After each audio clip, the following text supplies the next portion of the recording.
તો કેમ છો તમે બધા? સ્વાગત છે મારું આમીની વ્લોગ્સમાં। આજે તો ભાઈ અમે સિંગ ભજીયાનો પ્રોગ્રામ બનાવ્યો છે અને ત્યાં મેં તેલ કઢાઈમાં મૂક્યું છે, અહીં ટમેટા છે અને સિંગ ભજીયાને મેં ખાંડી લીધા છે। બસ તો હવે આપણે બનાવવાની તૈયારી કરીએ। હવે તો ભાઈ રસોડામાંથી બહાર નીકળતા બહુ જ ગરમી થાય છે અને અહીંયા મેં સિંગ ભજીયાનું શાક થઈ ગયું છે તૈયાર। તો હવે રાર બાજરાના રોટલા સાથે આપણે સરસ મજાનું શાક ખાઈ લઈએ અને ભાઈ મેં તો ખાધું, બહુ મસ્ત લાગ્યું।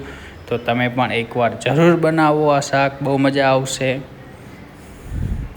તો ભાઈ ઓલમોસ્ટ મેં જમી લીધું છે અને ત્યાં તો ભાઈ અમારું આરું આ શું કરે છે, ત્યાં રમે છે, સાનામાના શું કરતો હશે।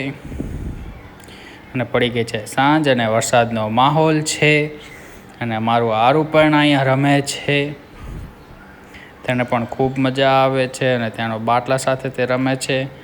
તો મળીએ છીએ નેક્સ્ટ વ્લોગમાં। તો આ વિડીયોને લાઇક, શેર અને સબસ્ક્રાઈબ કરવું ભૂલતા નહીં।